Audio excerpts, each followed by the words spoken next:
یہ صدائے حریت جموں کشمیر ہے۔ کشمیر اپ ڈیٹ کے ساتھ ابن سلام۔ جموں کشمیر کو ریاست اور خصوصی درجے سے محروم کیے جانے کے بعد سے کشمیر کے لاک ڈاؤن کے 7 ماہ مکمل ہو گئے ہیں۔ اس موقع پر کشمیر میڈیا سروس کے ریسرچ سیکشن کی طرف جاری کردہ رپورٹ میں کہا گیا ہے کہ بھارتی غاصبین نے اس دوران 3 خواتین سمیت 74 کشمیری شہید، 943 زخمی اور 49 خواتین کی آبروریزی کی۔ کشمیر تحریکی خواتین، سالویشن موومنٹ اور جموں کشمیر پیپلز موومنٹ نے پلوامہ واقعے میں ایک باپ اور اس کی جوان سال بیٹی کو ملوث کر کے گرفتار کیے جانے اور مقبوضہ علاقے کے طول و عرض میں جاری ظالمانہ کارروائیوں کی شدید مذمت کرتے ہوئے انسانی حقوق کے عالمی تنظیموں سے بھارت کا دست ستم روکنے کی اپیل کی۔ اسلام آباد پاکستان میں نیشنل پریس کلب کے باہر کل جماعتی حریت کانفرنس کی آزاد جموں کشمیر شاخ کے زیر اہتمام بھی باپ بیٹی کی گرفتاری اور حریت قائدین کی مسلسل نظر بندی کے خلاف احتجاجی مظاہرہ کیا گیا۔ کشمیری طلبہ کی نگرانی کے لیے تمام سرکاری اور نجی اسکولوں میں کیمرے نصب کیے جا رہے ہیں۔ مقبوضہ کشمیر کے ڈویژنل کمشنر بصیر احمد خان نے محکمہ تعلیم کو اس ضمن میں باقاعدہ ہدایت بھی کر دی ہے۔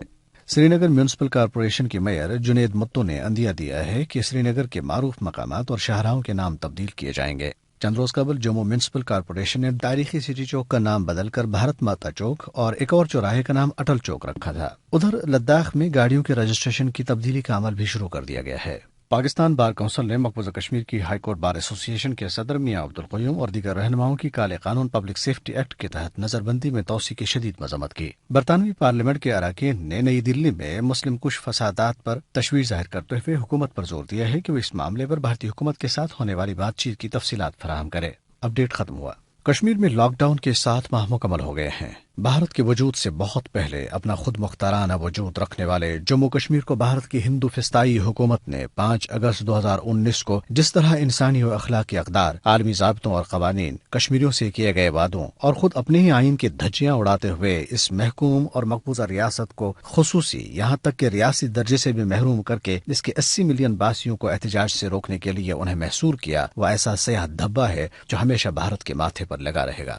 لبریشن فرنٹ حقیقی کے نمائندے اور حریت کانفرنس آزاد جموں کشمیر شاخ کے رہنما محمد شفیع ڈار اس بارے میں کہتے ہیں: گزشتہ سال 5 اگست سے مقبوضہ کشمیر کی جب خصوصی حیثیت ختم کر دی گئی، تب سے لے کے آج تک مسلسل لاک ڈاؤن ہے۔ انٹرنیٹ، ٹیلی فون، ذرائع ابلاغ کی تمام سہولیات پر پابندی لگائی گئی ہے۔ یہاں تک کہ بیرونی ممالک سے اگر کوئی صحافی مقبوضہ کشمیر دورہ کرنا چاہتے ہیں تو انہیں اجازت نہیں دی جاتی ہے۔